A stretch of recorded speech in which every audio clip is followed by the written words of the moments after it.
Muito bem, meus amigos, estamos aqui mais uma vez, hoje para bater um papo com o Marcos, da Gran Brasil, cliente aqui da CCM de longa data. Marcos, se apresenta para a gente, cara. Ok. Bom dia, boa tarde ou boa noite, né? Depende do horário que o pessoal estiver assistindo aí a todos. É, eu sou responsável pela gestão de TI do Grupo Gran Brasil. O grupo atualmente ele conta com 8 lojas. As bandeiras são BMW, BMW Motorrad, Jaguar Land Rover, Hyundai HMB, né? Hyundai Motors Brasil e Toyota. Nós fazemos a gestão como um todo, né, tanto estratégica, a tática e operacional para o Grupo Gran Brasil.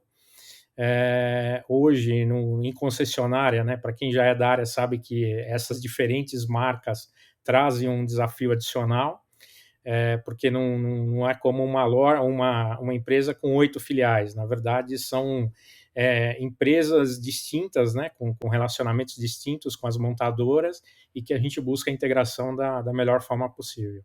Maravilha, cara. Ô Marcos, eu sei que o relacionamento que você tem, que a Gran Brasil tem com a CCM já tem um certo tempo. Então eu queria entender um pouquinho o que levou essa mudança para a CCM. Como que foi esse processo? Tá ok. A gente, na verdade, fez em fases, né? Lá em 2012, 2013, a CCM ajudou a Gran Brasil a consolidar um data center, já com virtualização, mas ainda dentro de casa, né? Numa das instalações da Gran Brasil. Em 2014 veio o desafio, na virada de 2014 para 15, que aonde foi montado o data center, essa loja ia ser vendida, né? Teve uma reestruturação estratégica do grupo, se desfazendo de concessionárias de algumas marcas e focando em outras. E nesse momento a gente tinha uma decisão a ser tomada que era ou montar um novo data center em uma outra loja da Gran Brasil, ou já pensar em subir num modelo de nuvem, né, num modelo de hosting mais nuvem na época ainda. Nuvem não era tão, né, comentado ou tão estruturado como está hoje, né, os serviços em nuvem. Mas enfim, a gente preferiu adotar aí, a CCM foi a parceira escolhida naquele momento para levar o data center para fora. Então a gente contratou a CCM para, no primeiro momento, assumir o data center, numa instalação da própria CCM, e no segundo momento a gente foi convertendo esses serviços para uma modalidade de hosting, em nuvem mesmo, né? Então isso a gente pensou porque quando você tem um ambiente dentro de casa, você tem que se preocupar com facilities, né? Com energia elétrica, com ar-condicionado, com segurança, prevenção a incêndio. E por qualquer localidade que a gente escolhesse do grupo, mas por melhor que fosse a loja, você sempre tem esses riscos e você não consegue mitigar ele 100%. Então a ideia é já levar para um data center, né, que tem todos esses facilities, tem todas as redundâncias necessárias, já nos aliviou em relação a dormir tranquilo em relação a isso, né? É um data center 24/7 e a gente com isso pode ficar tranquilo em relação a camada um, vamos chamar assim, né? A camada física. E querendo ou não, é um negócio que você acaba terceirizando essa preocupação, né? E aí você passa a ter Sim, tempo para cuidar do que realmente traz receita para a empresa que você atua hoje. sem Ô dúvida. Marcos, deixa eu te perguntar, como foi essa mudança agora na relação da sua rotina, do seu dia a dia, em relação ao trabalho, no seu trabalho e no trabalho da sua equipe? Mudou muito essa relação de ter um data center local, on-premise, para depois mudar para a nuvem e ter uma empresa terceirizada que se responsabilizasse por esse tipo de serviço? Sim, sim, fez bastante diferença. Num primeiro momento, o próprio espaço físico, né? A gente não necessariamente precisaria ter área de TI atrelada a uma loja por ter o data center lá, né? Aquelas preocupações com os ativos, com os equipamentos. Então, isso trouxe mobilidade para a equipe de TI. A equipe de TI pode ficar mais nas outras lojas, mais atuante nas frentes de negócio, não se preocupando com data center. A equipe de infraestrutura, principalmente, ela subiu o nível, né? Então ela se preocupava com o nível um, 2 e 3 e com a camada física principalmente. Então ela pôde focar mais no nível 2 e 3, pensando em sistemas operacionais, em redes, segurança, porque o nível um, né, virou preocupação da CCM, não mais da nossa equipe. E com isso a gente também, né, até pensando hoje, pós-pandemia, fica mais claro para todo mundo. Mas na época a gente já criou a possibilidade de se trabalhar remotamente de qualquer loja, de qualquer endereço, dentro ou fora da Gran Brasil, e também, né, casado com essa mobilidade da equipe de cada um poder estar numa loja diferente sem se preocupar onde estão os ativos de TI. Exatamente. Uma coisa que a gente via bastante aqui com alguns clientes que atuavam, como vocês atuavam no passado, de ter várias filiais e ter uma loja onde ficava a estrutura física, era, puta, cara, caiu a rede local da matriz, as outras lojas não acessam, caiu energia, um caminhão bateu no poste, qualquer coisa que Hum. interferisse no funcionamento da matriz, interferia no funcionamento de todas as outras unidades. Então, essa descentralização, eu acho que, como você mesmo disse, esse momento de pandemia vem para provar o quanto isso é benéfico para todo mundo. E agora, outra coisa, você vê isso como o maior benefício dessa mudança para a nuvem, ou você enxerga que você teve outro ganho além desse quando houve essa mudança? Por a gente já ter dado um passo antes, né, prévio à nuvem, em relação a ter centralizado a estrutura, ter otimizado, virtualizado equipamentos. Então, assim, em relação à performance em si, não, mas em relação à disponibilidade, né, como a gente já falou, em relação à segurança, que acaba trazendo um reforço quando você precisa ter uma metodologia, né, para liberar uma regra de firewall, você precisa abrir um chamado, eventualmente precisa passar por um comitezinho de mudança interno, você tem uma validação de documentação, né, alguém vai te perguntar, mas peraí, por que você está fazendo isso? Ou te obriga, né, a seguir alguma metodologia que, estando dentro de casa, muitas vezes você bypassa ela, né?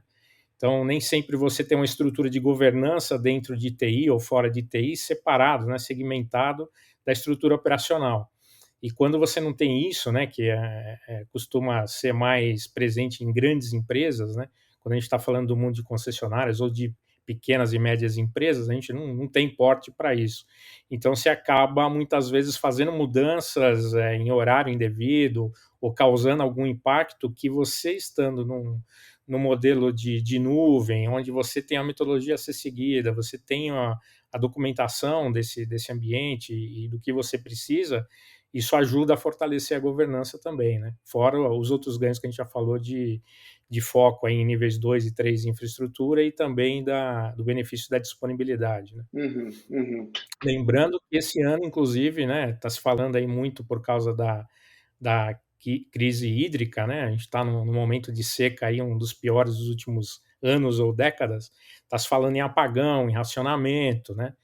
E, de novo, né, quando você está com o ambiente dentro de casa, você já fica preocupado. Espera aí, o gerador está funcionando? Tem que comprar diesel. Putz, se acabar o diesel, tem que ter um contratinho lá para trazer o diesel rápido.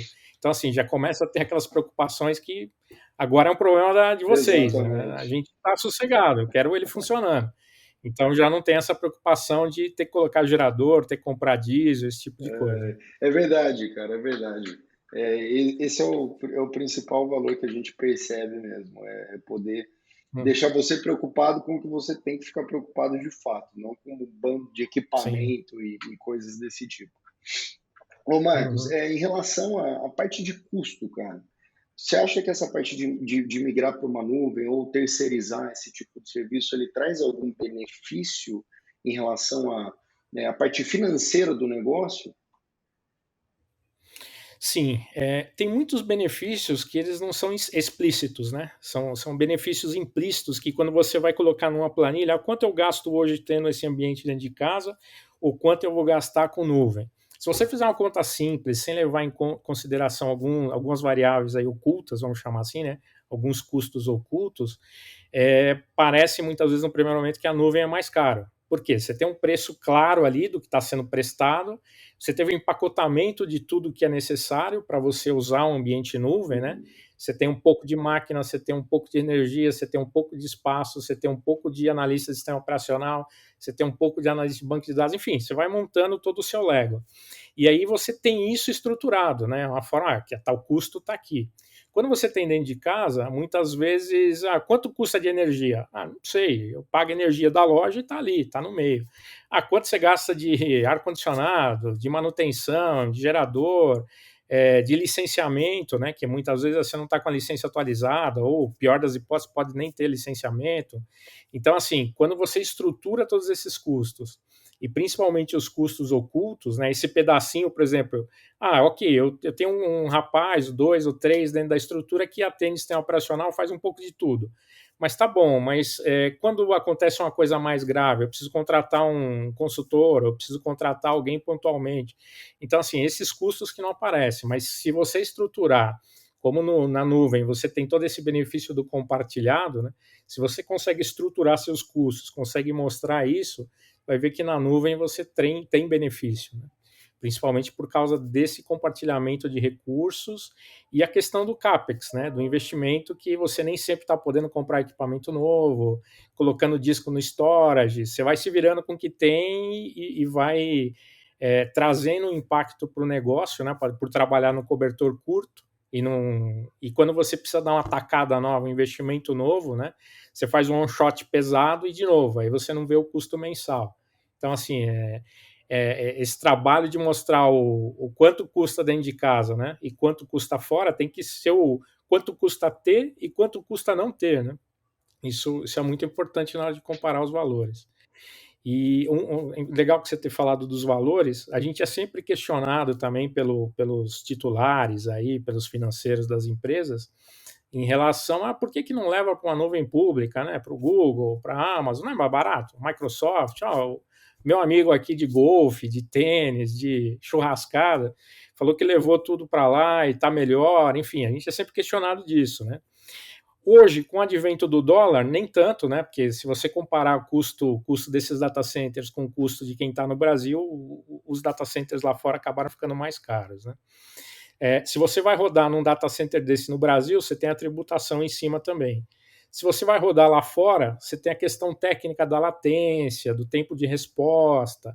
Então, assim, a gente está sempre, né? E a gente fez esse ano novamente esse estudo com vocês. Então, esse estudo justamente para o que sempre a gente está com isso sempre pronto, é sempre questionado. Pô, mas a gente está pagando X, estamos pagando caro? A gente é sempre questionado nesse sentido. Então, a gente sempre está se atualizando em relação ao custo das nuvens públicas, nuvens híbridas, ou até nuvens privadas em relação a outros players, para a gente saber que a gente está dentro do melhor custo-benefício que tem para a empresa. Isso é uma coisa que eu percebo também, cara, que tenta abrir um chamado lá na Amazon, na AWS, né? Tenta Também resolver tem um isso. problema lá. Então, isso traz muito à tona, ao meu ver, a questão, em primeiro lugar, do relacionamento, que eu acho que é o mais importante, né? Que é a base de Sim. tudo isso aqui. Porque, querendo ou não, a gente está trabalhando com commodity, a gente está trabalhando com disco, processamento e memória. Isso aí você compra em Uhum. qualquer lugar. Agora, a questão é como isso tudo é tratado. Qual é o apoio que você tem em relação a isso? Isso me traz para a minha próxima pergunta, que é o seguinte. Eu estou falando tudo isso aqui de relacionamento e de atendimento, sendo daqui da CCM. Então, eu vejo a maneira com que a gente trata e como a gente deve tratar. Agora, eu quero te devolver essa pergunta no seguinte: do seu lado, como cliente, qual é a experiência que você tem com a CCM em relação a relacionamento, em relação a atendimento, em relação a, putz, preciso do negócio, você tem alguém para ligar, para resolver seu problema, para te dar essa atenção no seu momento de dificuldade? Sim, isso é um fator importante, João. Assim, eu trabalhei em multinacionais já, e já contratei no passado, né, um modelo de full outsourcing, ou mesmo só o hosting ou colocation do data center, com grandes players aí antes do advento nuvem, né, os principais data centers aí mundiais. E assim, a gente tinha time dedicado, tinha uma estrutura própria, um gerente de serviço justamente para tentar reduzir esse gap, Sim. né? Que você ligar numa estrutura mundial e falar, eu preciso de ajuda, mas quem é você, né? Que empresa é você? Deixa eu entender onde você está, o que você faz, enfim. E é justamente isso que a gente percebe que com a CCM a gente não tem problema. Eu, quando ligo para a CCM, seja para o nível 1, nível 2, nível 3, falo, o Marcos da Gran Brasil. Putz, o pessoal me conhece. Então, assim, já tem um relacionamento, já sabe quem é a Gran Brasil, sabe os sistemas, sabe até criticidade de algumas situações ou não, né? Eu oriento a equipe, a gente procura abrir para todos os eventos um chamado para deixar registrado, mas assim, se é uma hora de dor de barriga, como já aconteceu, né? Começo de dia, um final de expediente, e, putz, não vai dar tempo de eu abrir um chamado. Excepcionalmente, eu ligar, ninguém vai me falar, não, abre o chamado primeiro que depois eu vou ver. Pô, se eu estou com as lojas paradas, se eu estou com a situação crítica, o pessoal já começa a atuar. Em paralelo, claro, a gente registra para ter isso documentado, até para a nossa governança, né, e para de vocês, para vocês poderem trabalhar em causa raiz, em outras disciplinas aí de TI, do suporte, mas a gente percebe isso. Então, seja com time técnico, seja com time comercial, time executivo, quando a gente liga, a gente é tratado de forma personalizada. Né? Já aconteceu, por exemplo, da gente ter uma dor de barriga também em relação a banco de dados, por exemplo.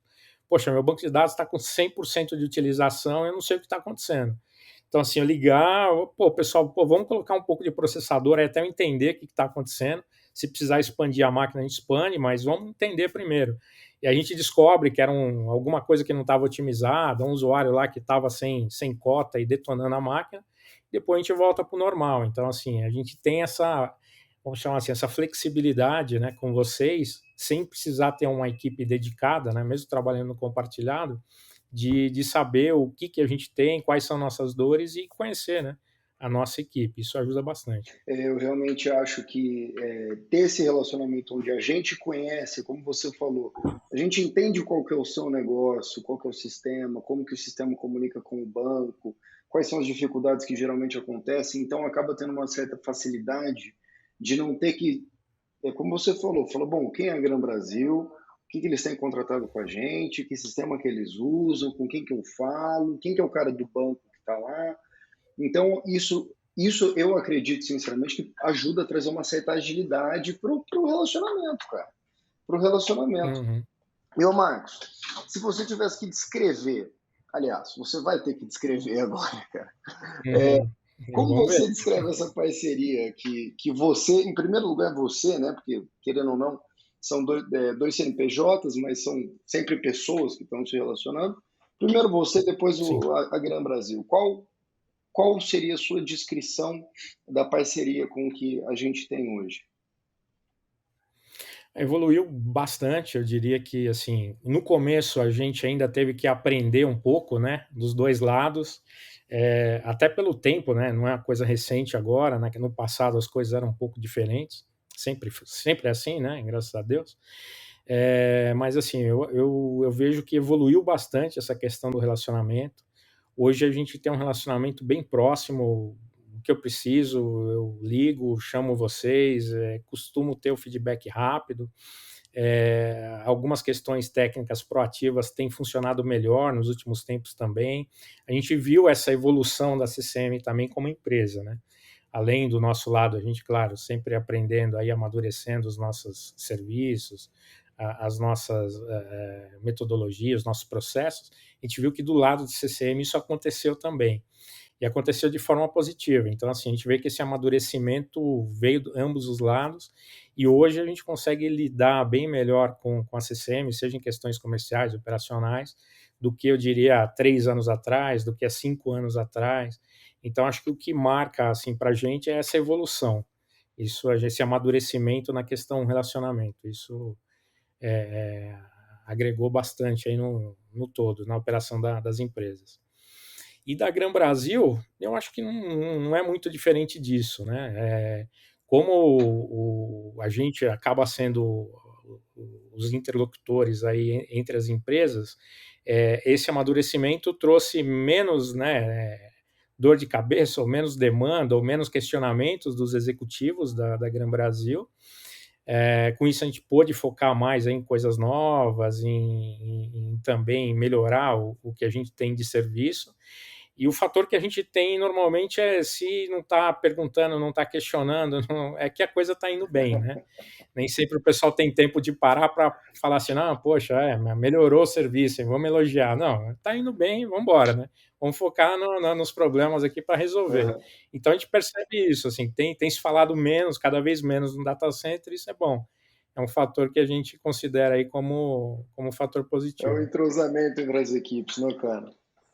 Sim. Maravilhoso. Ô, Marcos, como eu sei que a vida de gestor de área de tecnologia não é fácil e é super corrida, eu quero te agradecer pelo seu tempo aí. A gente estava marcando isso aí faz um tempinho já, hoje conseguimos gravar, eu acho que foi super bacana compartilhar essas experiências aí do nosso lado e também do seu. Já quero deixar o convite para você participar do nosso podcast, te mando depois para você dar uma olhadinha. E, cara, mais uma vez, muito obrigado. Espero que a gente tenha mais muito tempo aí de parceria juntos. Ok, João, obrigado. Eu agradeço a oportunidade aí. É bom, né? Até pelo que a gente estava falando agora, a gente não tem tempo, né, para falar do que está indo bem, né? Normalmente a gente corre atrás sempre ou uma demanda nova, ou uma melhoria, ou enfim. Mas é bom a gente ter esses momentos para parar um pouquinho e fazer um refresh aí do Com relacionamento. certeza, Marcos. Boa tarde para você e um abraço, viu, cara? Ok, obrigado, João. Valeu, tchau, tchau.